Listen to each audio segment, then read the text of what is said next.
বন্ধুরা, আজ আমরা জানব এমন এক রহস্যময় জাহাজের কথা যার আরোহীরা হঠাৎ করেই অদৃশ্য হয়ে গিয়েছিল। তারা গেল কোথায়? কেউ কি জানে? নাকি এটা ছিল কোনো অলৌকিক শক্তির খেলা? চলুন রহস্য উন্মোচন করি। 1872 সালের 4 ডিসেম্বর আটলান্টিক মহাসাগরে এক অদ্ভুত দৃশ্য ধরা পড়ে। এক পরিত্যক্ত জাহাজ ভেসে বেড়াচ্ছে, নাম মেরি সেলেস্ট। এই জাহাজটি নিউ ইয়র্ক থেকে ইতালির জেনোয়া শহরের দিকে যাচ্ছিল, আর সেটির ক্যাপ্টেন ছিলেন বেঞ্জামিন ব্রিগস। তার সঙ্গে ছিলেন তার স্ত্রী, ছোট মেয়ে এবং 7 জন ক্রু সদস্য।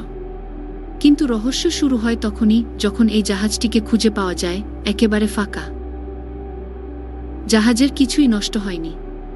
খাবারদাবার টেবিলে সাজানো ছিল, নাবিকদের পোশাক ঠিকঠাক ছিল, এমনকি সবার জিনিসপত্রও যথাস্থানে ছিল। কিন্তু আশ্চর্যের ব্যাপার, একজন মানুষও সেখানে ছিল না। কোথায় গেল তারা? তদন্তকারীরা কোনো সংঘর্ষের চিহ্ন খুঁজে পাননি, জলদস্যুদের হামলারও কোনো লক্ষণ নেই। জাহাজের লাইফবোট একটিও ছিল না, মানে নাবিকরা হয়তো নিজেরাই চলে গিয়েছিল, কিন্তু কেন? সবচেয়ে ভয়ের ব্যাপার ছিল, নাবিকদের শেষ লগবুক এন্ট্রি ছিল একেবারে সাধারণ, তাতে কোনো বিপদের কথা লেখা ছিল না। অনেক তত্ত্ব রয়েছে। কেউ বলে গভীর সমুদ্রের বিশাল ঢেউ তাদের তুলে নিয়ে গেছে, কেউ বলে রহস্যময় কোনো সামুদ্রিক দানব তাদের আক্রমণ করেছিল। আবার অনেকেই বলে তারা সময়ের গোলকধাঁধায় হারিয়ে গেছে।